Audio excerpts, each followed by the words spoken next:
And buonasera a tutti. Good evening, y'all. Another Thursday evening, just past 6 p.m. Central, 7 p.m. Eastern, September 25th, 2025. And most importantly, back with a full group tonight.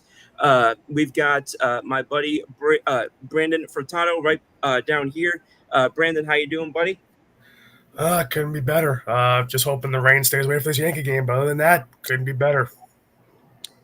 Hard to disagree with that. And of course, back in the house tonight. We missed him last week for sure. I know you guys all missed him as well. We've got him back tonight. We've got my buddy Jay Cruger sitting here. Jay, how you doing, my guy? Good to have you back on. Doing good, bro. Doing good. Rocking the only Canadian team that we acknowledge in this house, the Montreal Expos, and the ace of the team that I hope beats the team that we don't acknowledge. It's a Pedro Martinez jersey, wore to my most successful take of the bar.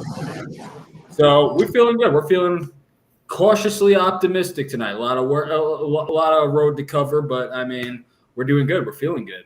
Have my stress ball as well, just to keep up with the Yankee scores. And by the way, I have been told that when it comes to this stress ball, it's baseball shaped, and I bring it to my office. Yeah, I saw that one.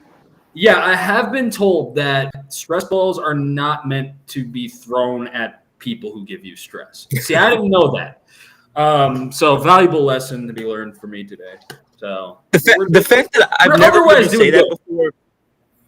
The fact that I've never heard you say that before, and yet just based on being your friend for this long, I knew where you were going with that. Is just, yeah, it's not a pokeball. You can't throw it at the. My God. Oh, I can't do that either. Also, I got to make a phone call then. Good Lord. Making us all accessories 3 minutes into the show, but and I will say I appreciate, even though that was kind of hard. Like I kind of was like feeling like I was reading an SAT question following that. I do have to acknowledge that I respect the acknowledgement of the Montreal Expos, especially because their fans didn't even acknowledge them seemingly when they existed, which is obviously how they ended up in the hands of the league and now in Washington. So, but actually, Washington, another team that we'll be mentioning and talking about briefly in a little bit, because they made some headlines this past week. But of course, people are tuning into this show to hear the three of us talk, which means they're hearing to talk about one MLB team in particular that is the now co-division leading for the first time since July 2nd, New York Yankees. Yankees just took the field just now. They're going up against the Chicago White Sox for one final game. I've never said this phrase before, but shout out to the Boston Red Sox. They've done their job for us the last couple days. Apparently, I guess we're going to owe them like a T-bone steak or something after this week, but they've done their job so far this week. We've done our job, thankfully, this week. Obviously, somehow have not made it pretty the first half of these last couple games. But as we saw on Sunday night, football fans, starting in the first half in an ugly way doesn't necessarily mean things can't work out for you. So, and we're going to get into that in a little while as well. But I know I ask some form of this question every week, so I'm not going to spend too much time on it. But essentially, based on from last week to now, or Jay, in your case, it can go 2 weeks ago to now, because obviously we missed your presence last week. From the last time we were on the show to now, 1 to 5, 5 meaning all the way back in, Al Pacino type level of pulling you back in. 1 meaning I'm not moved at all from where I was then. How, quote unquote, back in are you on this Yankees team from where you were 2 weeks ago? And I'm going to start with the man's voice who we've all been waiting to hear, and that's my buddy Jay. Thanks, man. I'm at a 2. Still, it'd be very unfair for me to say 1 because they have moved the needle, and they've moved the needle in the way that they need to. The problem is, for me, we are not in control of our own destiny. And there's nothing we can do about that right now. It's just that I still don't know. I mean, I don't know that we're playing like a championship caliber team. Okay. You guys know I was not. I was happy, but I wasn't excited when we clinched the postseason. Why? Because the postseason clincher came with the sentence, "We walked off the Red Sox." I mean, not the Red Sox, but we walked off the White Sox. That's not supposed to happen. They're in 2025, there should not be we walked off the White Sox from a championship or postseason team. Now, baseball is baseball, and anything can happen. But seriously, guys, that shouldn't have happened. And now we're still in a position where, preferably we should go 5-0. I don't know that that's going to happen. As a matter of fact, I don't really think it is. But we are not only dependent on the Red Sox, our arch rivals, sweeping the Blue Jays, which I hope they do tonight. We have to hope that they win no more than 3 games and we lose no more. I forgot how many. And we lose no more than the last 4 or 3 out of the last 4. That being said, even if we take this division, I think the Blue Jays are going to reload. And I don't know how prepared we are for their reload. And forget about them. We still haven't figured the Red Sox out. So I'm in on a very high cautious 2, is I guess what I said. I don't mean to be a pessimist, but I got to step back and look at it from an objective standpoint. And I still think we're in that mode that we are in every season, which is wait till maybe we'll get hot in October. Wait till we get hot in October. That only has worked out the most last year, which took us to the World Series, and then we went cold in the World Series. So, a lot to be desired right now. I'm at it 2. That's fair. And you talked about yourself about saying like you don't want to be a pessimist. I will say this, even though I have called you the pessimist of the 3 of us this year, I will say there also is a sense of but that was more when you said you thought that this team would be better off actively missing the postseason rather than anything that you just said. I was on my Jeter vibe with that one, man. It's just like, how do you rate losing? You want to go to the ALDS, ALCS and say we got there and then don't win, or do you want to go to the World Series and not win? I'm sorry, I was spoiled like that, man. Be that as it may, what I was going to say is, I acknowledge that there's a difference between pessimism and realism, and I think that you're at realism right now. So I don't have anything against saying, a high 2 as you just phrased it. I don't have anything against that, because I'll agree that when your wins this week are coming off the skin of your teeth against the White Sox, and you're partially relying. I mean, let's be honest. There's something icky about feeling like you're waiting on your historic rival potentially to almost help you get into the playoffs. There's something not a great feeling about that, particularly when they traded their biggest player in the middle of the season. Or not their biggest player, but their face of their franchise. I think we would all have said, at least then. Now I think we would agree it's Jarren Duran, whom I know all 3 of us are fairly warm towards for a Red Sox player. But that all being said, I don't have anything against that. The one thing I will say is, again, we say this in football all the time. Anybody, the quote from Mr. Al Davis, God rest his soul, any given Sunday, just win, baby. And I think that, you got to think about that applying in football. Okay, football was 16 games, now 17 games. You got to multiply that by basically 10 to get to baseball. So, the fact that, you can expect it to happen at least once, if not more, in football. You just got to accept the fact that if you're going to get into the playoffs, you're going to, because on the flip side of that, I can also argue that there have been several wins this year that bad teams, that the Yankees have had, that bad teams just don't pull off those wins. They don't win against those teams or in that way. So while I'll agree with you on the White Sox thing, I am going to also counter and say, yes, but at the same time, I would also on the flip side say that there are wins that they've pulled off in the second half of the season, even amid that stretch that happened, kind of culminating in mid-August when they seemingly figured it out, which, I'm just going to say it. When did the Yankees get right? It was around August 10th, or seemingly start to get right, which was around August 10th. I don't think it's much of an accident that that turnaround coincides a heck of a lot with the turnaround of Mr. Devin Williams.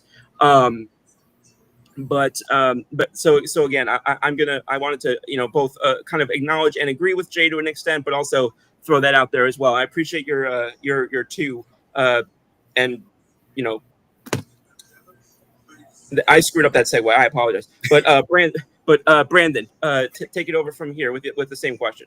Yeah, I think I'm about, if I had to think about it, and it probably wouldn't take me too long. I mean, I think I'm kind of a little bit higher. I think I'm at a 3, and I think it's just because I'm not. I saw a lot of fans on social media saying that they're all the way back in. I'm like, I'm not all the way back in unless we win the division.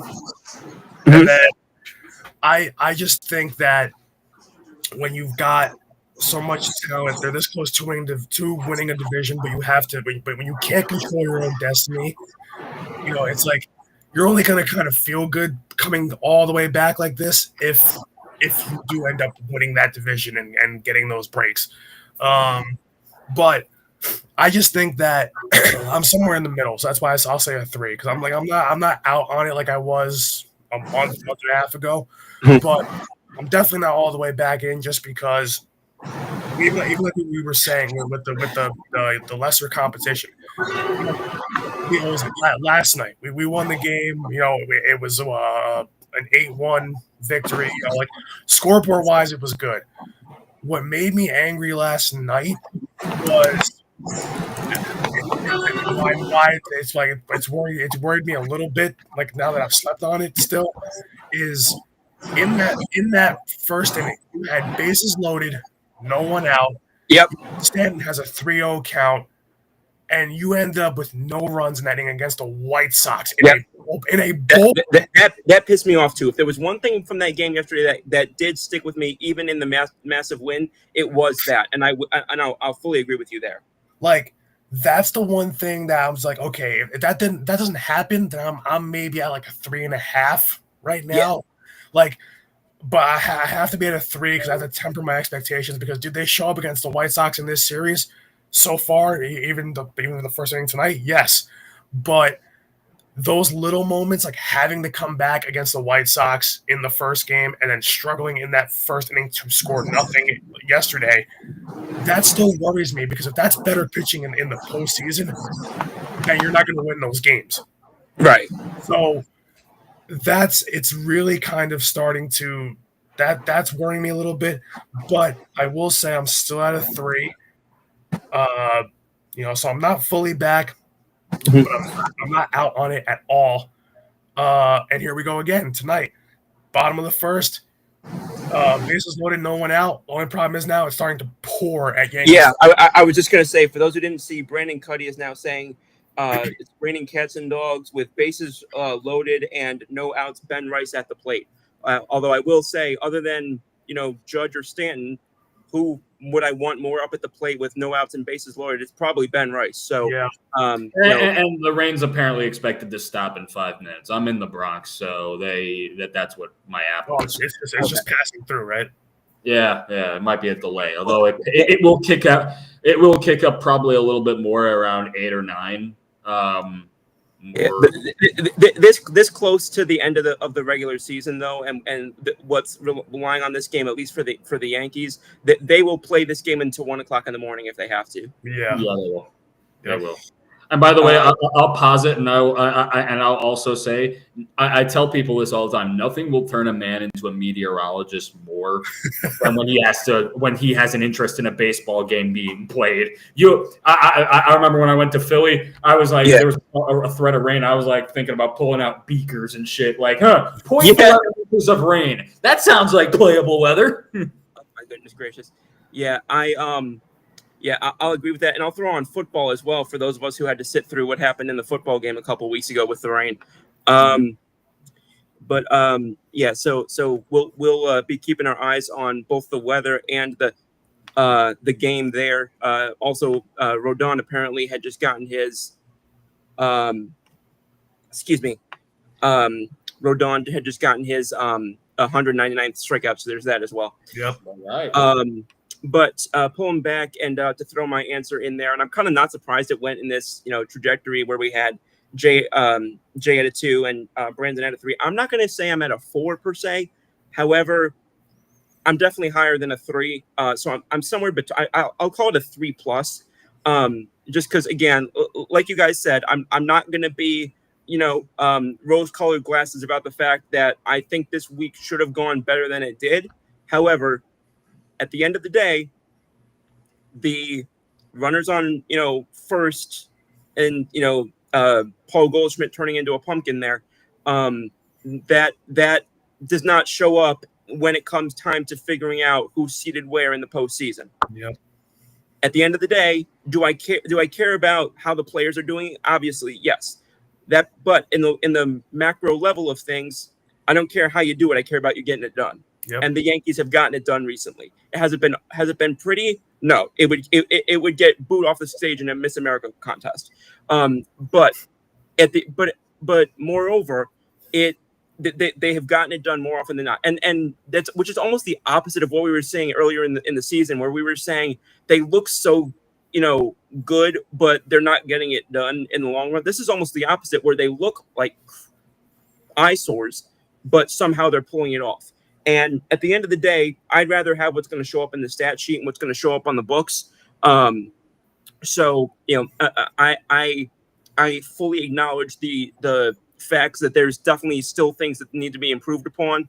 I still need to see better from, certain elements of the bullpen in particular at times. But again, if you would asked any fan 2 or 3 weeks ago, did we think that the division had gone from a pipe dream? I remember hearing a lot of fans, I think it was even said on this show, we can kiss the division goodbye. We can kiss the division goodbye.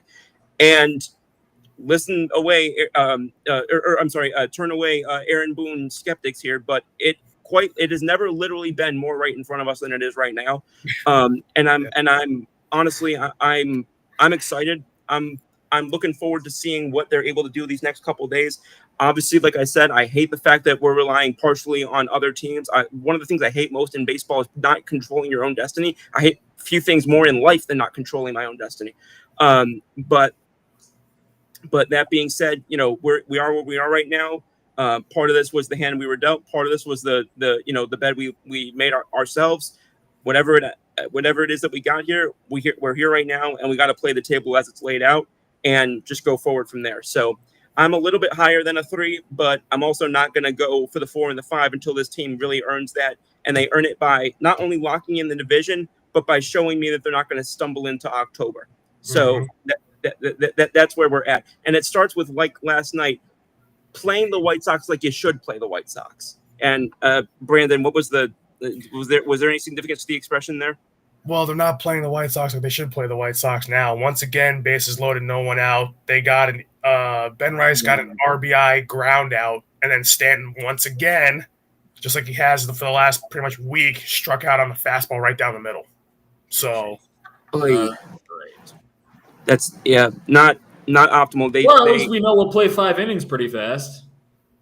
Yeah. So but again, I am glad that they got the RBI off the bat of Rice. Yeah, but we got something this time around tonight. And Stanton, obviously, as we know, is going to be big time for us if we're going to go anywhere in October. So if he's having any sort of a struggle or any sort of an offbeat, he needs to get right fast. He needs to, as our buddy over here says, he needs to lock in fast.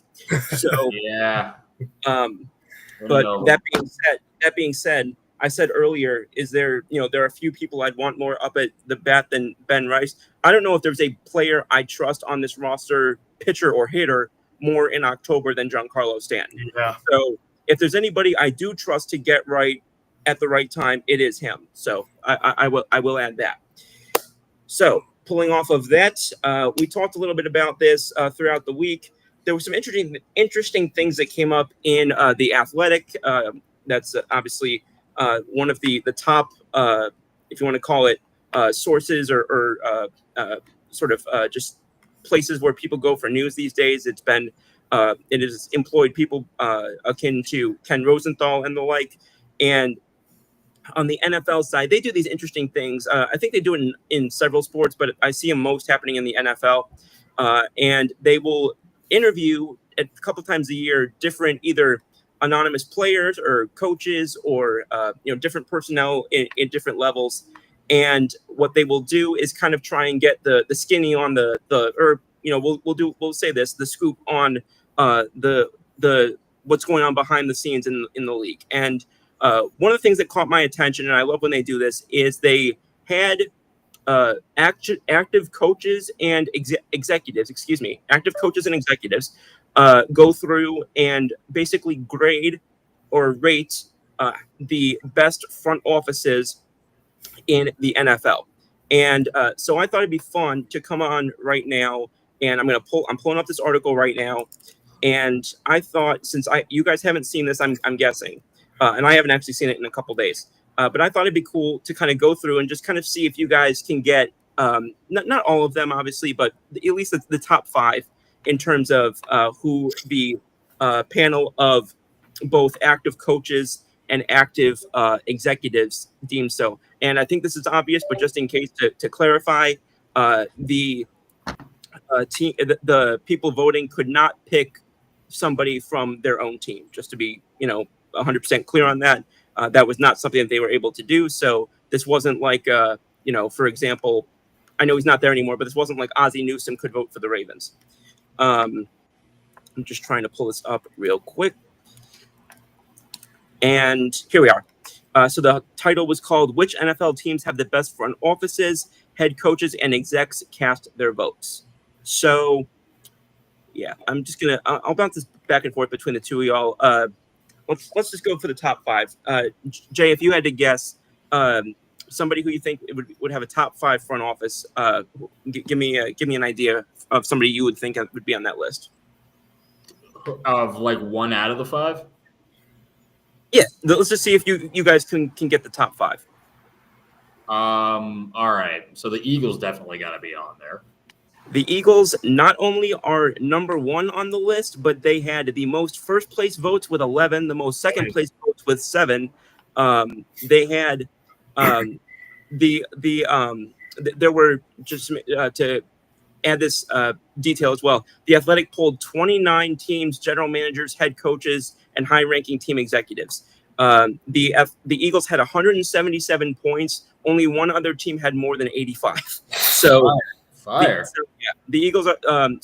It's safe to say that the Eagles front office is pretty universally considered the best in the NFL right now. Man, it's great. They got to recognize. They are number 1 on the list. Brandon, got to stand up and recognize. I would say Detroit. Detroit was not in the top 5. They were number 9 on this list. That's insane. That is insane. They Wow. had 2 second place votes, 2 third place, 3 fourth place, and 4 fifth place. My guess is that it's just needing to see more of it because some of these guys in the front office are relatively new. So my guess is it's kind of and I don't want to spoil it, but most of the teams that are above them, they've had their personnel in there for longer than Detroit has. Okay, I can think of it. I'll bounce it with Jay. Green Bay? Let me see. We've got Green Bay at number 7. They have 1 second place, 5 third place votes, 3 fourth place, and 2 fifth place votes. But no first place votes. Interesting. Am I just overrating Green Bay? Is that what I'm doing? And this is before the Parsons trade? It's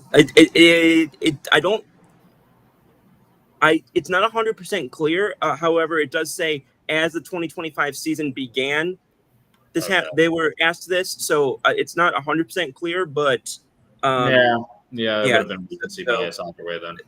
That's a little bit vague. All right, yeah, then I can understand that. Even if it was afterwards, it'd be seen as recency bias, so I can see why they left them off. And you couldn't take a poll that fast. Yeah. Right. Brandon. I would say, given the history of the last 10 years for this team, and then given how they haven't changed, I'm going to say the Rams. Rams are the 3rd on the top of the list. 3 first place votes, 4 second place, 3 third place, 2 fourth place, and 5 fifth place votes. Excuse me. And Jay, back to you. The New York Jets. I'm kidding. Oh, man. If not Green Bay, give me a second. Take your time. Would Tampa Bay be in there?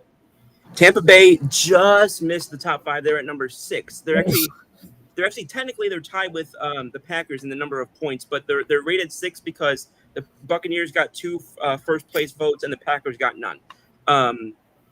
So that's kind of the main differentiation there, was that the Packers got a lot of third place votes, but the Buccaneers got more first place votes. I think Kenny's taking my next guess. So Kenny says 49ers. Oddly enough, they are the lowest out of anybody so far that's been discussed. They are 10th on this list. Okay. I can sort of see that too. I mean, we have 1 and 3. We need 2, 4, and 5. Yeah, you got 1 and 3. You need 2, 4, and 5.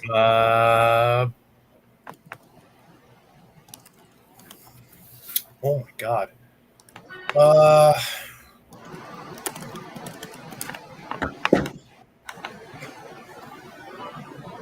I guess. What about Buffalo? Buffalo is on the top 5. They are number 4. 1 first place vote, 2 second place, 5 third place, and then 4 each for 4th and 5th place. Bastard, you took my guess. Yeah, I was like, you know what? I'm like the team that drafted Josh Allen has to be. Yeah. Actually, the blurb about them goes into a lot of depth about how the Josh Allen, them trading up for and sort of not designating, but identifying Josh Allen as their guy of the future and what they've been able to develop him into, which was something that was on the high end of what a lot of people expected him to be, if even that much. That was a big part of not just why they're on here, but the what kind of set them in motion to be on here over the course of time. That makes a lot of sense. Yankees game is tied 1-1, by the way. Yeah, that's surprising. All right, so that's all right. So I'm guessing it's like the top of the second, bottom of the second, somewhere there on there. Top of the second. Okay. Mm-hmm. Yeah, top of the second and 2 outs. Mm-hmm.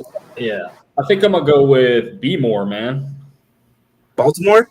Yeah. Right behind us at number 2. They are the only other. They are the only. Go. I was thinking of which one I wanted, either Baltimore or Buffalo. I was like, well, one of them's got to be up there.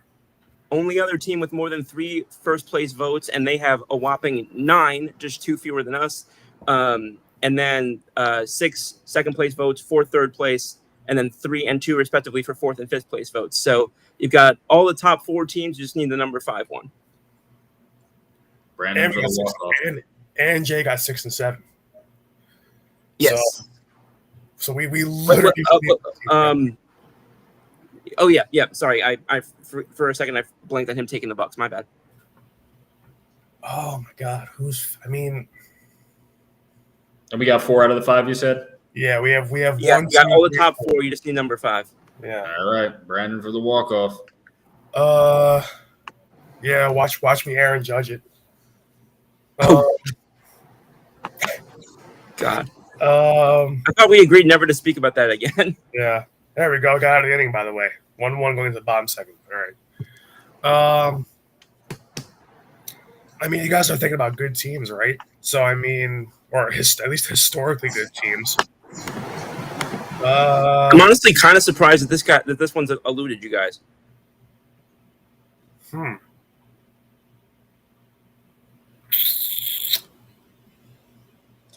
Is it usually like judged on championships? Or is that it's not judged on championships, but I will say championships obviously help. Is it KC? There we go. Yeah. I can't believe I was about to say New England. See, before you gave us that hint, I was gonna say KC, but I'm like, but the last 2 years have not been good. I didn't want to give it away, but I also didn't want to spend like the whole half the episode doing this. Yeah, no, I was gonna say KC, but I wasn't sure of myself. So yeah. Yeah. So real quick, I'll read off the top 10: Eagles, Ravens, Rams, Bills, Chiefs, Bucks, Packers, Seahawks, Lions, Niners. Yeah, the Lions are the most shocking one there because given what they've built over the last 3-4 years. Yeah, but the other thing too that I realized with the others is that if you think about their sort of what they've built, as you phrase it, it just goes back further then does. Yeah. So I think it's that as well, is just sort of the repeatability of it, and also thinking also the fact that the guys who have been successful there have also either gone on to be successful elsewhere, or those organizations have pumped out guys who have been successful elsewhere as well. So that as well. W. Dill comes in on kick and says, tap in, got you for life. Smiley face. W. Dill, if you're an actual person, I hope you're doing well. Thank you for tuning in. And Mr. Osborne says, I just want to say hi to everyone. I still enjoyed my time on the show with you, Swifty Scoops. Mr. Osborne, I hope you're doing well. Thanks for tuning in and saying hi to all of us. Hi to you and yours as well. Enjoyed my time with you on this show as well. Thank you again. So, as long as we're talking NFL, and this is a question that I know that Jody Moncrief in particular has surfaced on here with a couple times, and I know that this is obviously something that gets repeatedly debated among NFL fans, NFL media, etc. I thought we would have a fun discussion about the top 10 NFL quarterbacks right now, and see just kind of how everybody's list differentiates, because I'm sure even though a lot of us have a lot of experience or sort of our own differentiations in terms of what we know and have seen in football. I also know that a lot of that has been in different ways, and we kind of each bring our own different flavor to it. So I thought we would start with that, and I'm also going to keep track of everybody's lists on here, just because I thought it'd be fun if we could kind of get a look at it at the end. So I'm just going to type our names here real quick, meaning I'm going to do this on my own computer. I unfortunately, I can't make it visible right now.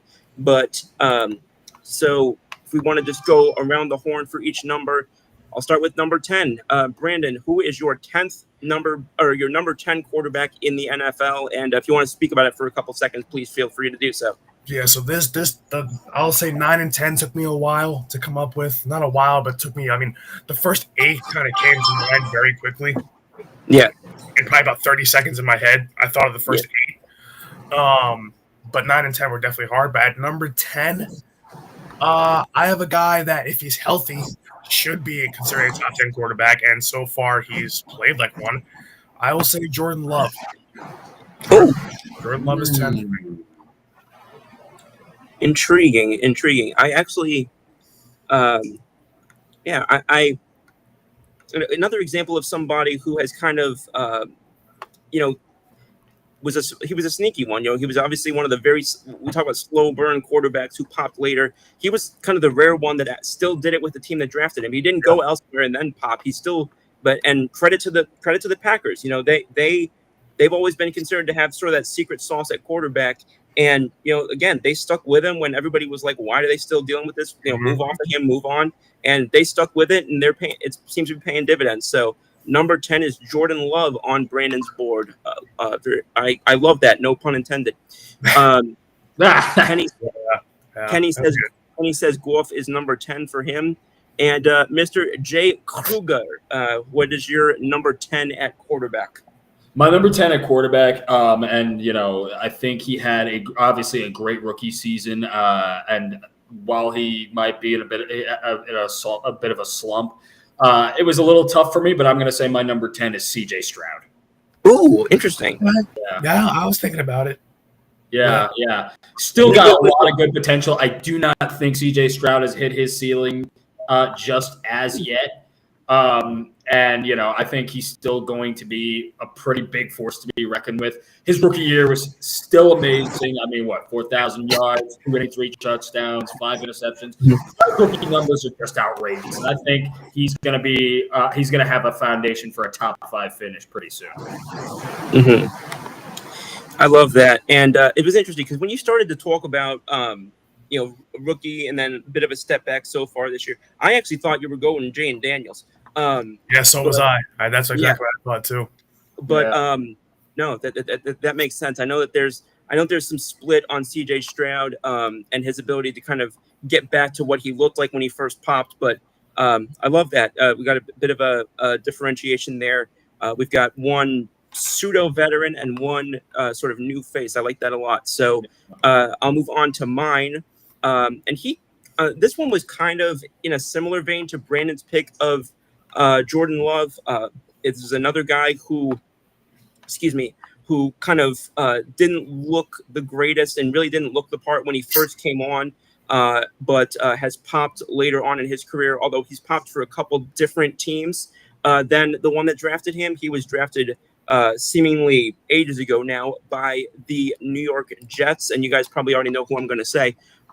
He made a massive turnaround last year with one of my favorite coaches in the NFL, and Mr. Kevin O'Connell, and he's paying dividends now. And I think that the Seattle Seahawks made a shrewd move in bringing him in, and I think he's a solid mentor for a guy that you guys know I'm excited to see in the NFL one day in Jalen Milroe. Give me Mr. Sam Darnold at number 10. Yeah, I don't hate that. I don't hate that either. I'm hoping for the best for him too.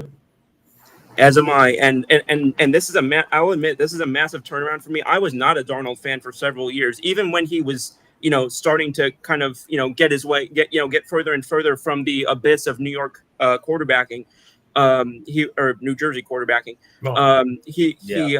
It still took a little while for me and even after last year, I was like, well, is his system just quarterback friendly? Is it this, that, or the other? But as time's gone on, I've really gotten tired of the whole system quarterback, mantra. Brandon, you and I spoke with Shane about that on, help me out here, please. Football After Hours. Again, as you know, Shane is someone whose football opinion I've come to really respect very quickly. So, so shout out to Coach Shane Hansen. So I'm going to go with Darnold at number 10. I'm going to stick to that there and not let myself get sort of pulled away by he just played up because he's playing for Coach O'Connell. Number 9, I don't remember what order I went in, but I wrote Jay's name first, so I'll just start with you at number 9. I actually pretty much for the same reasons, I think, and I think you went with the order was with Brandon, but I'll take it this time. I actually put Jordan Love at 9. All right. Yeah. I think, Jordan Love, yet another young quarterback who is, and a lot of the themes that you're going to be hearing from me, it's going to be about their potential. I think it's worth talking about their potential, especially if they're young quarterbacks, only if they're young quarterbacks, actually. But you can't ignore he's got some pretty good numbers. He had great completion last year, top 5 in NBA. In his first full year, he took Green Bay. And remember, this is the kid who everybody was saying, oh, my God, the Green Bay Packers don't have Aaron Rodgers anymore. And now look at the contrast. Aaron Rodgers, I don't care what anybody says to me, Aaron Rodgers to me is still watch. Jordan Love is the rookie phenom that is going to be a threat. And I think it personally is going to be a threat to my Eagles, our Eagles, on the field. I was just going to say, you're saved my Eagles on the show with 2 other Eagles fans. And I was the last one to become the Eagles fan. But Love has been playing like a seasoned vet. I love the no pun. Again, you can't say you love without saying no pun. But this dude is going to be a long-term franchise quarterback. And now with the defense strengthening around him, it's going to be even better. I think the offense is, still good. Jordan Love, again, a guy who's at 9, expecting to be somewhere near at 6 or 5 next year. Absolutely. I'm so glad you said 6 or 5, because if I hear the phrase 6, 7 one more time.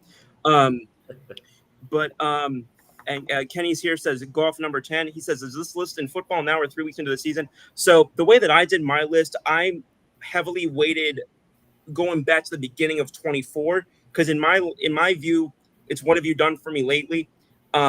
So really everything that was early 23 or before that kind of not really as relevant to me. However, it's not just these first 3 weeks. Like, I don't have, no disrespect to him, but I don't have Carson Wentz on this list.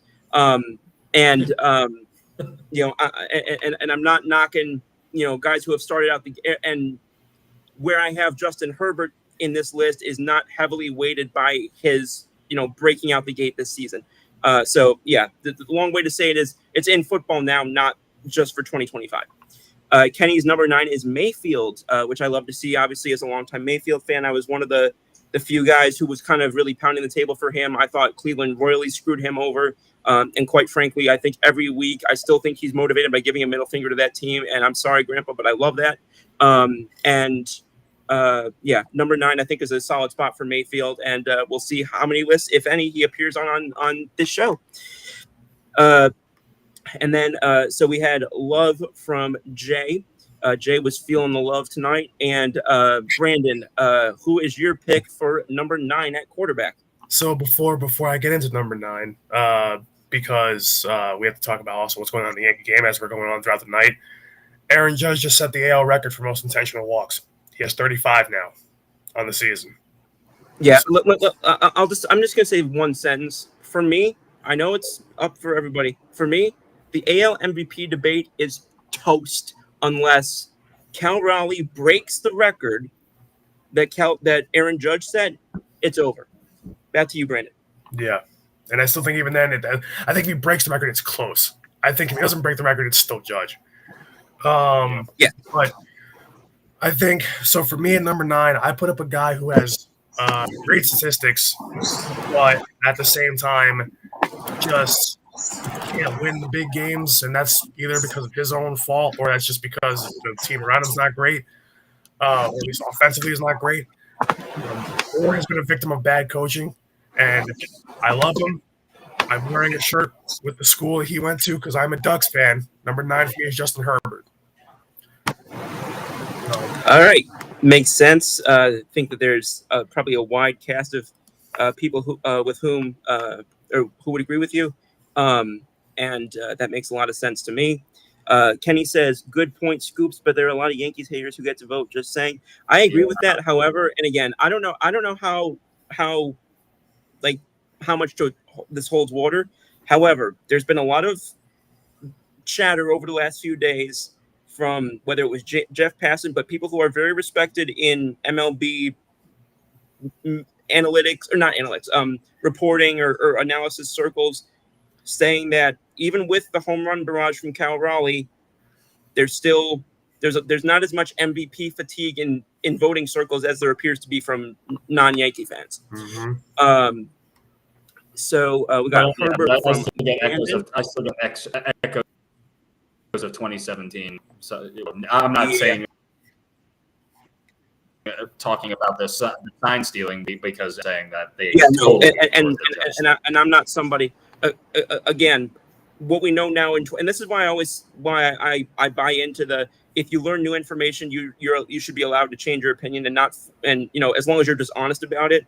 And because again, I literally was saying, I was shouting expletives at Altuve at Yankees games when I was 19 years old. I fully, because we didn't know that at the time. And but in this day and age, any Yankees fan who tries to say Altuve this, I'm one of the first, of our own fans to defend him. Especially because to not go with the rest of your team on something like that, I imagine not an easy thing to do. So for me at number 9, and I mentioned him a little bit earlier in passing when I thought that this is what Jay was going to go with when he mentioned C.J. Stroud. It's the Commanders quarterback, Jaden Daniels. It's very rare that I'm comfortable putting a guy this high. And I know he squeaked out of the gate a little bit with the Commanders this year, but he did things last year. Like, it's one thing to have a strong rookie season. It's another thing to literally do things in a rookie season that we haven't seen on an NFL field before. Mm-hmm. And to do it in an organization that had a new head coach, a defensive head coach, and that had a dog water, like a historically dog water structure from top down, and was coming out of perhaps the worst ownership in NFL history. So, and not knowing how much better it was going to get with Josh Harris and the new people coming in. So, with all that on his back, and I mean, you guys may remember, I don't remember what show it was on, but you guys may remember that last year I thought that Jaden Daniels should have been drafted over Caleb Williams, and I stick to my support of him. Hate that he's in the NL East or NFC East because I think he's going to be a thorn in our side for years to come. But Jaden Daniels, I got to show him my flowers, got to show him my love. Number 9 on my list. Josh. Josh says, "What's up?" I'm not. I always say he looks like he named by Elon Musk. Josh B something or other says, "What up, gents? How you doing, Josh? Hope you're doing well. Also got another message saying, hope have a good show coming in from Samar, addressed to all of us. Appreciate it, Samar. Hope you're doing well. And excuse me, number 8 now on our lists. Again, I'll just go with Jay because again, it's the order on here, and I like going in order. So Jay, your number 8 quarterback. Who do you have at the early Kobe spot? All right. Well, I got to go with my sort of namesake, Jaden Daniels. I'm going to go with the young boy for almost the same reasons that you go with.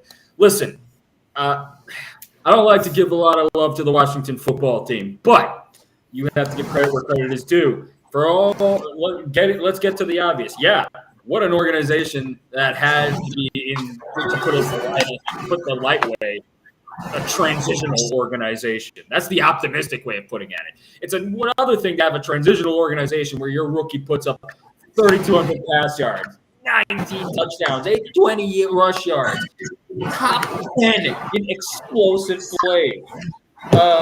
And the man was an absolute video game last season, and he took his team to the NFC Championship game, and we all know what happened there. He's one of the best dual threat rookie, had one of the best dual threat rookie years ever. The hype is definitely real. Jaden Daniels at my number 8.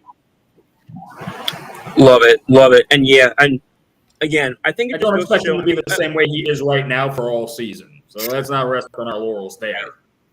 No, and so hang on, Brandon, is Jay glitching for you a little bit? I heard something. I heard some static when he first spoke, but it's good now. I think. I don't know. Okay. He was lagging a little bit for me. Okay, now everybody's in real time. It might have been on my end, to be honest. I just wanted to make sure that everybody was showing up in real time. Yeah. Comment in on Twitch appears to be from a bot. Yes. So number 8 from Mr. Brandon. 8 was the first one where I kind of just felt comfortable, and I think it's just because I have to give love to one of the guys I've been singing praises of before he got to where he is right now, and it's a guy that I called as being a Hall of Famer about halfway into his career, and everybody said I'm crazy. And at number 8 for me, given what he's done, and now is a Super Bowl champion, so now that Hall of Fame resume got stronger. Number 8's Matt Stafford. I have Matt Stafford at 8. I love everything that he does on the football field. I love that he's one of the last quarterbacks, one of the last real, I guess, Iron Man type players in the NFL where he has a bad back, he plays through it. He has a separated shoulder, playing through it, and won a game for Detroit. It's almost like he just goes out there fearless, and I love that about him, and he does whatever it takes to win. Matt Stafford's a guy that if he was not on Detroit, he'd have been a Hall of Famer 5 years ago. And I really think that when you're now looking at the grand scheme of his career and everything he's done and what he's even helped the Rams accomplish, something like that Jared Goff couldn't even get them to do. So I love Matt Stafford. He's 8 for me. I love that. And yeah, like you said, I think that it's unfortunate, but I think that he kind of almost reminds me a little bit of in baseball, Giancarlo Stanton, because I think he was Hall of Fame talent where he was, but because he was playing for a losing organization, I think he never got the attention he deserved. Yep. And I think now that he showed it on a big stage in a big market, I think now people are I don't want to say taking him more seriously, but I think it's really solidified him as, what he actually is talent-wise and what he actually is, as a player. It's a comp that kind of just comes in back and forth in my mind. And I think you made a lot of great points there for Stafford at number 8. I'm curious to see who else's list and where he shows up on, if any of them. So get back here. Sorry, my computer's bugging out. There we go. So then we'll go on to my number 8. And I told you guys earlier that I had one guy on my list that I know is probably going to be lower than some people would like him, but I just can't bring myself to put him any higher right now. He's been, and I'll give him this. He's been unfairly kept out of where he could have been because he's a lot of times, I think he's back there fighting for his life in perhaps the realest way of anybody in the NFL at quarterback. The problems that I'm having with him are, again, we say the best ability is availability. He's only had, over the last, I said going back to the beginning of 2024, he's only got 19 appearances, yet he still has the most losses of all these guys. And I know win-loss isn't a major quarterback statistic, but it is a quarterback statistic. Mm-hmm. He's had the fewest, fourth quarter drives or game-winning drives despite his talented offense. I know he's had his defense has never been that good, but your defense doesn't affect whether you're able to come through for your team in the fourth quarter. He's got the second highest sack percentage of anybody in that span. He's got the second lowest yards per attempt, so he's not taking shots down the field. So playing too conservatively, in my opinion, and also he also has benefited. I think he's got high cumulative stats over the last year, largely because he's got so many attempts. And to me, I don't think he's deliberately stat padding. I think some of that's a victim of the situations he's been put in on the field and by his roster building or lack thereof. But again, I got to work with what you're showing me, and so far you're showing me that you're a number 8 quarterback, and unfortunately he's out for the season, so he's not now he's not going to be able to build up any higher. You guys have probably figured it out by now. I'm putting Joe Burrow at number 8. Yeah. I don't hate it. Burrow's a weird case because the talent is tremendous, but it's just the health. Although part of it, health is a finicky thing because like when you don't give a top 5 talent quarterback, and when you give him a JV high school offensive line, he's going to get hurt regardless. So, like, I don't have that as much of a knock on him, but I can see it. And the thing is, if you don't play, you can't generate any stats anyway. So,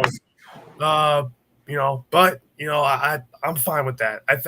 Burrow, a lot that might be controversial because a lot of people will say, talent wise, oh yeah, Burrow's top 5, but I don't hate that. I can see that from all the boys. Yeah, so that's that was my kind of again on pure talent. Like if I were just saying, the guy who has shown the most pure talent at some point in his time in the NFL, yeah, at that point I'm putting him much higher. But again, in a league that's what have you done for me lately, I can't justify bumping him above some of the other guys that are ahead of him. Yeah. So now we move up to number 7. Jay, your Mickey Mantle number guy. Yeah, my number 7 is actually Matthew Stafford. That's fine. We're almost in sync. Huh? Yeah, we're almost in sync. Yeah. I was gonna say we're on a bit of delay. I think Stafford's still got it. I think he's still proving that experience matters. Healthy again, he can carry the Rams back to the playoffs. Again, top 5 in air yards and attempts. Still one of the league's best deep throwers. Can't take that away from him. Even injuries and all, I think he's still the top quarterback. That's my 7. Yeah. I think that's fine. I don't hate it at all. I mean, me and you are just one spot away from each other every time so far. Yeah. I bet it's going to almost stay that way. Yeah. Yeah, no, I think that we're starting to get into the territory where we're going to have a lot of these guys where most of them are going to be within a couple spots of each other at the max. But again, I think it is interesting to kind of see what each of us values above the others in terms of why we pick guys in different spots. Give me one moment, please. I apologize for doing this, but I was just told of an audio thing glitch. So just give me one moment, please, to try and figure this out. Mm-hmm. Let me see. I'm gonna get my other mic real quick. I apologize.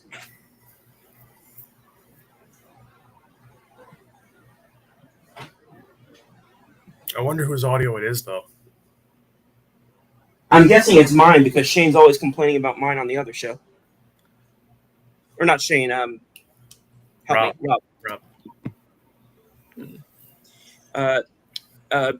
Brandon, why don't you go ahead while I'm looking for mine? Yeah. 7 for me was pretty easy. I came to that. I've said he's basically like, to me, like in the last few years, he's been 6 or 7 for me in that range, in those kind of two spots. But I think on this list, he's 7 for me, and that number 7, that's Jared Goff. I knew it.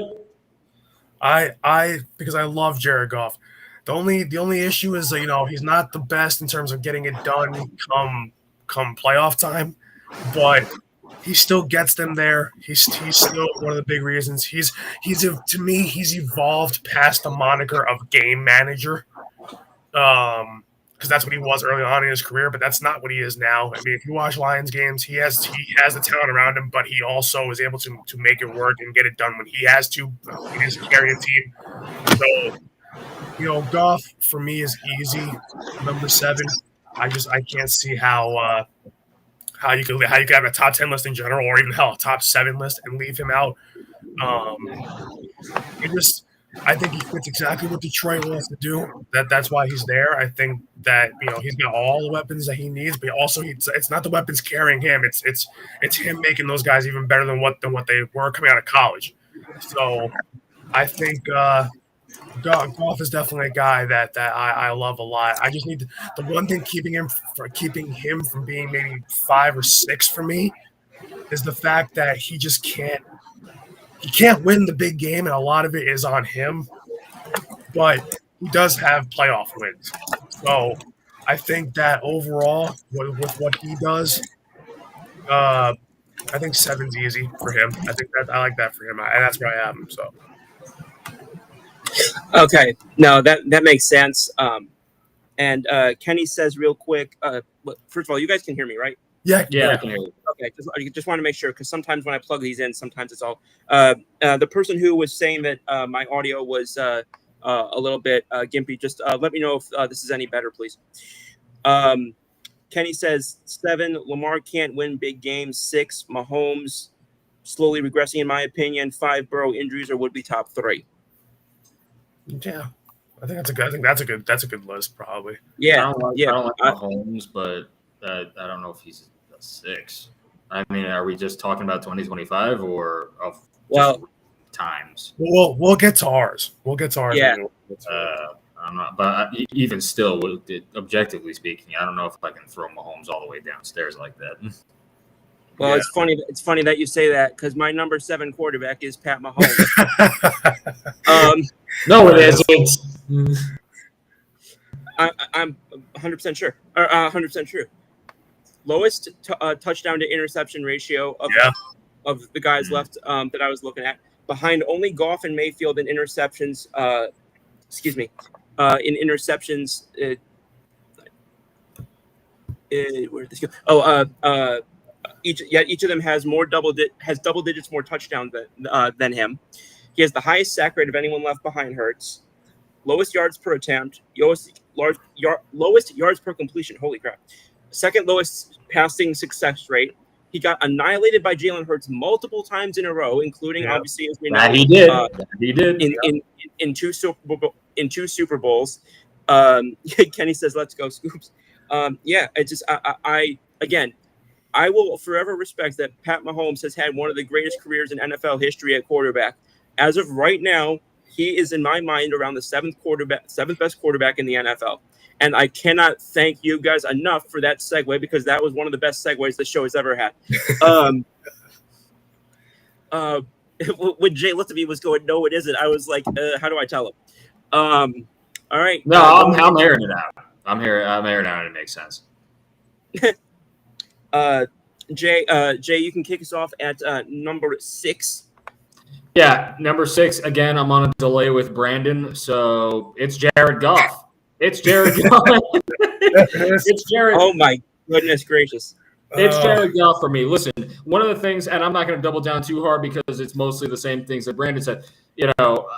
Honestly, top 5 in success, one of the top 5s in success rate. He thrives in that organization. He doesn't play too flashy, but he is a monster when it comes to yards and touchdowns. And most importantly, he has been a steady hand in Detroit's revival.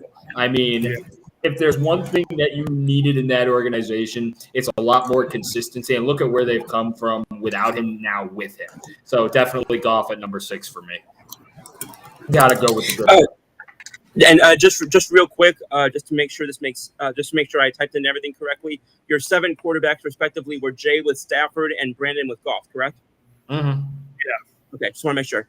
Kenny says, "Shoot, the Giants, if we weren't a mess, would have beaten him." I do think he is slowly regressing. I will say it's a testament to both him and to Andy Reid that even at 85%, I think he's still better than, again, 25 other starters in the NFL. So this is not to take anything away from him.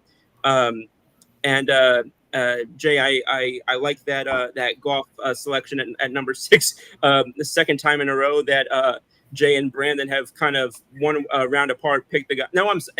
Also guys did it earlier with Love, Jay and then at 9 and Brandon at 10. We're on a delay. Yeah, no, literally. Brandon, number 6. Rodon. Sorry. No, he plays baseball, dude. Yeah. I was gonna say different type I'm like, Carlos has a ball game to play, and he's out here playing football. Carlos Rodon is not pitching the best game against the White Sox. He's just he can't two run jab against Taylor. Yep. Wait, what happened? Two-run home run for Taylor. Chris Taylor? Michael A. Yeah, Michael A. My bad. I didn't think Chris Taylor was on the White Sox. I will say Michael A. Taylor is a heck of a defender. I will say that.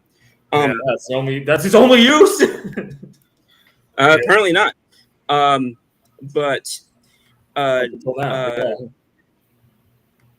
So then Brandon, number 6. So 6 for me, I think is, it's a guy. Scoop would be proud. Number 6 for me is Baker Mayfield. I love Baker. I mean, and he's another quarterback where, I mean, if he didn't rot in Cleveland for years, if he would have had just a better organization around him, he would be easily a top 5 quarterback. Yeah. And I think that just Baker, I said it on our show on Football After Hours, that he's one of those guys so far that especially through even these first 3 weeks, he's firmly become that guy where it's like you look at guys over the course of NFL history, you look at guys like Brady or Mahomes or like Allen now or whatever it is, we're like, a team scores, but there's still a minute left. Oh, that's too much time for so-and-so. Baker's one of those guys now. Yeah, buddy. Baker Mayfield. Yeah, and I think in my head, just statistically, he was phenomenal last year. He was one of the top, I think, 6-7 quarterbacks in fantasy, not even just in real life, in fantasy. I love that he just has everything working for him. He just the maturity is that from where he started to where he is now is outstanding. The leadership that he shows, it's no secret that something changed in him, once he or towards the end of his Cleveland, run, and then into now where he's become and where he's at in Tampa. And Baker's he's an easy guy to root for. I mean, he's got a little bit of that arrogance that I like, but it's not like a cocky arrogance. It's like an arrogance of I'm confident in myself to do this. Yeah. Mm-hmm. And I think Baker for me at number 6. I mean, I've had him at 6'7" for a while now. Damn 6'7". So I love watching the Bucs play. Not when they're playing us, like they are this weekend, but I love watching the Bucs play. And it's like I will root for Baker any other day of the week, any other Sunday when it's not against us. And I just think that he's so good. He's gonna have another just Pro Bowl, All Pro caliber season like he did last year. That's what Baker Mayfield does at this point. So I love everything he does. I loved how he said this past week he took it personally against the Jets. That for me, I'm like, Oh yeah. Yeah. give me life, man. Oh yeah. Give me life. Oh yeah. I actually and he was Brandon was talking about this sort of like that cocky arrogance. For those of us who have seen Moneyball, it kind of reminds me of they were sitting around the scouting table and basically they were talking about somebody and one of the older guys said he's the kind of guy he walks into his room and his expression of manhood, I'll put it that way, has already been there for 2 minutes. And, yeah, and I kind of think about that when I think of Mayfield and all that. And then for my number 6, Jay, you said yours is Jared Goff, right? Yeah. So is mine. I actually had deliberated putting him a little bit higher. The only issue that I had with him is that of the guys left, he's been the least successful recently in the postseason, and that does hurt him for me. And I just kind of looking around at who else. Who else was left? He has. I think he has the most left to prove in big games. Now, again, like I said, and obviously according to this list, if you've got right now, if you ask me in a big game, who am I taking in the NFL? I'm taking Goff over 26 other guys in the NFL right now. So that is not a major shot at Goff. And I mean, Brandon, you remember in our QB draft earlier this year, people thought that I drafted Goff higher than I should have. Yeah. So I am a big Goff fan. I need to see more of him when the postseason. Now, again, it's not entirely his fault because he went to a place that didn't know what the playoffs was until 5 minutes ago. So, we'll see how it goes. I'm a big believer in his coach. We'll see what happens now as he adjusts to the new coordinatorships, if that's even a word. But yes, for a lot of those reasons, I did have to cap him here at 6. But again, I had seriously considered him for a higher spot than this until factoring in the postseason spot. All right, the top 5. I will say we might want to try and do this a little bit more swiftly. Just because I know that there's going to be people who will either have to go do something or just want to go watch football, and one thing or another. So I won't necessarily put a timer on it, but let's just kind of try and be mindful of that. Jay, as we crack into the top 5, your 5th quarterback. All right, I won't take too long. Top number 5 is going to be Joe Burrow for me. Injury and all, when Burrow's healthy, the Bengals are contenders, and his precision's elite. I can't take that away from him. I was rooting for him to get that Super Bowl when he was in the Super Bowl. Didn't work out, but he's gonna be back there, and and it's probably not gonna be this year due to the injury. But best believe he's still got some elite in him. I don't need to go into the stats. Everybody knows the stats, but just keep in mind that you talk about availability. Well, the Bengals' playoff hopes evaporate without him. And it very might do that this year. Also, a very solid point. The only thing I'll say is sometimes you know the most about a player by what they do when he's not, what they can't do when he's not there. Brandon, you're 5. Yeah, you can skip me because me and Jay are in lockstep. Burrow's 5th. Burrow. Okay. So because it's for the same reasons that Jay said, and I love Burrow talent wise. Now Burrow's a top 3 talent for me, but the injuries and then just kind of that's killed him. So that's why it knocks him down to 5 for me. But still, when he's healthy and on the money, accurate, can get to a Super Bowl. But the thing is also the Bengals just need to stop being cheap in the front office and give him some. Yeah, literally. So other than that, Burrow's 5th. All right. Obviously, we know that mine's gonna be different because I already had Burrow. Yeah. A couple picks ago, and this was kind of the main guy. I vacillated going back and forth with Goff, and as I mentioned, I put Goff lower because of his struggles in the postseason. I put Stafford higher because obviously of his having more success in the postseason, both historically and in recent memory. For clarity, number 5 in my list is Matt Stafford. I am very aware of the fact that obviously he's been an up and down type of quarterback at times. I know he's gotten banged up at times, but again, you start looking at the excuse me, you start looking at, I talked about the numbers, 3 touchdowns to every pick. He's gotten a little bit more banged up than I would like, but again, I don't put that on him as much as some others might. It's tied for the lead league in 5 game-winning drives, which I do think is important. He's not the shot taker down the field, but he's the type of guy that I think in his day and age, and being 36 to 37, he's got the lowest passer rating of anybody left. However, I will say that if this is his version, if this is game manager Matt Stafford, we can see why he's a Hall of Famer. And I still think that veteran experience coupled with those numbers, I think that sometimes there's no substitute for football IQ, which cannot be quantified. And I think that you can make an argument that he's one of the top in the NFL. So I've got Stafford at number 5, right behind where Kenny says he'd put him at number 4. Jody says, "Give me hope my Astros make the playoffs." No. Moving on, we've got number 4, and my guess is that these top 4 are going to largely look the same, at least in terms of players picked for all of us. So, Jay, give me your number 4. Really quickly, it's Lamar Jackson. Best touchdown to interception ratio among volume passers. Lamar didn't just run last year. He threw 41 touchdowns. That's some MVP level air and ground dominance. So it's Lamar Jackson for me there. All right. Brandon. Yeah, 4. Now, I mean, to me, he's top 3 if you take out the last 2 years. But number 4 is Mahomes. Just, when you lose a little bit off your fastball, you're gonna decline as a pitcher.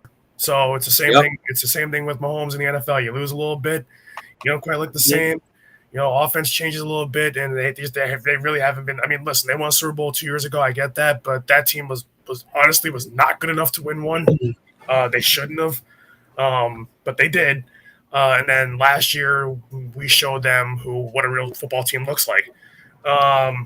So you've got that. But yeah, Mahomes is 4th, and I think that. Could he get back to that top 3 stats by the end of the season? Probably, but will he? I just don't think so. I think the Chiefs. I mean, they're playing Lamar Jackson and the Ravens this week, and I think the Ravens are going to slap them silly. So, and then that'll put them at 1-3 on the season, and that's a hard hole to climb out of. So, yeah, Mahomes is 4th for me. Makes sense. I think obviously a lot of the similar points that have been made, and just to try and keep it efficient. Number 4 for me, largely because he's got over 70% completion the last couple of, going back to the beginning of last year, 49 touchdowns to 16 interceptions as of when I did this. The number of turnovers has a little bit challenging. The major thing that made me not be able to put him ahead of the guys left is not even lack of postseason success, just lack of postseason reps. His teams have not gone deep enough into the postseason for my liking recently. However, he's the only quarterback who has more fourth quarter comebacks than him the last couple of years is Pat Mahomes. Mahomes is the only one who's got more than this guy. He's had an issue with sack conversions, but even that's getting neatened up. He's got a nice 107 passer rating last couple of years, over 252 yards a game. And again, he's making plays, and he's got the 3rd highest rate of passing success without making the type of mistakes he used to. He's still got more interceptions than I'd like, but he's not coughing up the ball so much where he's actively hurting his team the way he kind of did a little bit when he was younger, and that really held him back. I would put this guy into most big game situations and confident. We talked about him earlier, and it was mentioned by Brandon how much I love this guy. Baker Mayfield's my number 4. Yeah. I like it. Number 3, as we get into the top 3, Jay. Number 3 was a late breaking addition for me because you guys talked me into it. Number 3 is going to be Patrick Mahomes for me. Okay. For the same reasons that you all said. Listen, Casey, in spite of the wide receiver turnover, stayed contenders. Mahomes is still elite, but 2024 showed that he was not untouchable. As a matter of fact, 2024 showed that how pivotal it is to have referee calls go your way, to say nothing about the Super Bowl that we lost. No bias there, but I'm just saying, like, a lot of if your game turns on referee calls, in addition to all the stats that Brandon and you, Scoop, have said, we gotta face the facts that, you know, the devil magic might be wearing off for Patrick Mahomes. Please, God. No, a lot of that makes sense, and again, we don't need to keep beating it to death. We've all spoken on Mahomes at this point. Brandon, your number 3 quarterback. Yeah, as much as I would love to put him at 1 or 2, because it would kill everybody listening, because we're going to be homers about this. I already know where this is going. Yeah. The homerism is going to come in here, but when you look at what he's done, there's no denying it. It's our boy. Jalen Hurts is number 3 for me. Yep. And the biggest reason why, I mean, there was a stat the other day after we came back and beat the Rams that, and this is true, there's only 2 quarterbacks in the NFL that have 10 or more, I think come from behind wins since 2020. Yeah. And one is Patrick Mahomes. Number 2 is Jalen Hurts. And Jalen Hurts has outplayed Patrick Mahomes in 3 straight games, more or less. Yep.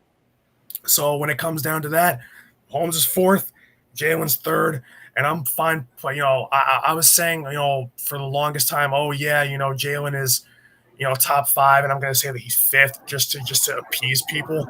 But no, with Burrow's injury history now, and now that's really affecting his play and being able to be on the field to put up the numbers that he can put up.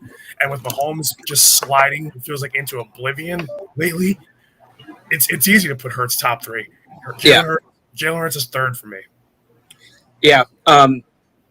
Obviously, I agree on a lot of the points, and I don't think I can make it even more obvious by saying that, yeah, he's 3 on my list too.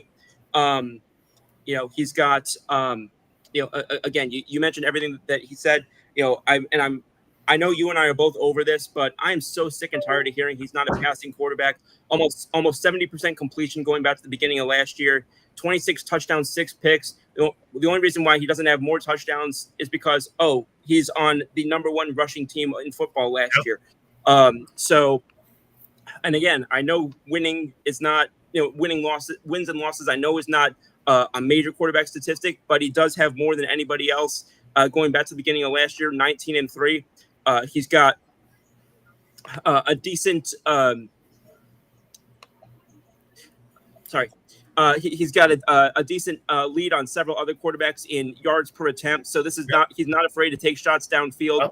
The one thing I will say is, gets sacked a little more than I would like. That's probably my one knock on him. I would like his passing successes to be a little bit more, as in more consistent. But again, you can't knock everything else that I've said. And of course, it's hard to argue with a Super Bowl ring. So Jalen Hurts, and again, that's discounting the fact that of everybody left, he's arguably the best on the ground, and I haven't even touched his rushing stats. And you know what else too? Before we even finish up, how many quarterbacks can you put in a second half deficit of 19 points, and they come back like he did on Sunday? Well, and I was just gonna say, if you need any more convincing of an argument, you got 2 hours of footage of Super Bowl 59 and what just happened against the Rams. Well, yeah, well, actually, 57 that he lost because he was the best player in the field in that game. 59 that he won and was Super Bowl MVP, and this game on Sunday. Yeah, yep. Just look at those 3. So that's where I'm at right now. Obviously, in terms of success, I would take Hurts over. In terms of playoff success, I would take Hurts' resume over either of the 2 guys that I have ahead of him. But in terms of just them as a quarterback, I will be fair and put Hurts at number 3. Exactly. Jay, your number 2 guy. My number 2 guy is going to be Josh Allen. Josh Allen. Listen, I've got too much respect for Josh Allen, and it's a little bit of recency bias from week 1 because that man knows how to be a threat. I still think Patrick Mahomes is afraid of him too. Josh Allen is one of the few quarterbacks, other than my number one, who can turn adversity into triumph. And he did that on Sunday, and he keeps doing that. If I see him in the Super Bowl as an Eagles fan and we're the other team, I'm scared. The man is a wrecking ball. Again, leads led all the quarterbacks in EPA. First quarterback with like 4,000 passing and 500 rushing yards in 3 straight. Shout out to the EPA usage right there. Thank you. Yeah, and I don't mean the environment. But for 3 straight years, that man's a force to be reckoned with. I don't want to see that force in the Super Bowl, especially because I believe in Dune. The embarrassing thing right now is I was just trying to think of who was number one, and then I realized that Hurts wasn't on your list yet. All right, Brandon, you're second guy. Yeah, I'm gonna go with the runner-up for MVP last year. My number 2 guy is Lamar Jackson. I love everything he does. I mean, the guy is one of the greatest dual threat quarterbacks, and honestly, probably by the end of his career, might be the greatest dual threat quarterback to ever play this game. Multiple MVPs. The only thing he's just missing is a Super Bowl ring. And I think that just with what he does for that Ravens offense and what he kind of just brings to that team. I mean, like, Joe Flacco has a ring, right? But that's mostly with the Ravens defense kind of carrying him a little bit. Lamar Jackson, that Ravens defense is not that good, despite having names on that line and whatnot in the secondary. But he can put up just by himself with what he does both on the ground and and through the air. I think that he's definitely probably second for me, just because he can do so much on a football field that a lot of quarterbacks just cannot do, and he's second. And I see that Keith said Lamar. He said Lamar at number 2 after his last game is bold. Lamar didn't lose that game. Derrick Henry did. So I don't want to hear that.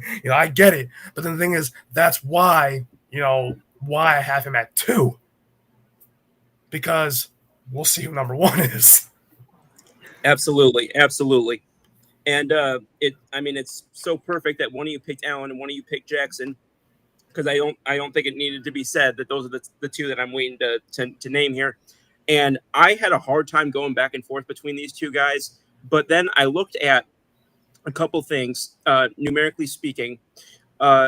We get told all the time that, much like Hurts, that Jackson, is not, a good enough passer. Well, this not good enough passer has 50 at the time of this 50 fewer pass attempts going back to last year, and thrown 17 more touchdowns than the other guy left on my list. I kind of just exposed the order in which I had them, but I will say at number 2, the guy that I have here, just I'm seeing him do things I've never seen a guy physically do. The only guy I've seen physically do this is stuff like this is Saquon Barkley, and Saquon Barkley is not a quarterback, in case you guys haven't noticed, even though he probably could be a decent one.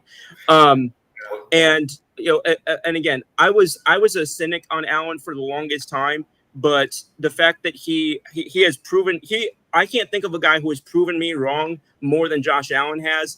A couple of years ago, I thought that he still was, costing them too many games. I thought he still was putting them into a position to lose too many games. But again, he has only 6 interceptions, which, of the guys that went all the way down, I named 17 guys, and he was tied for second fewest in interceptions.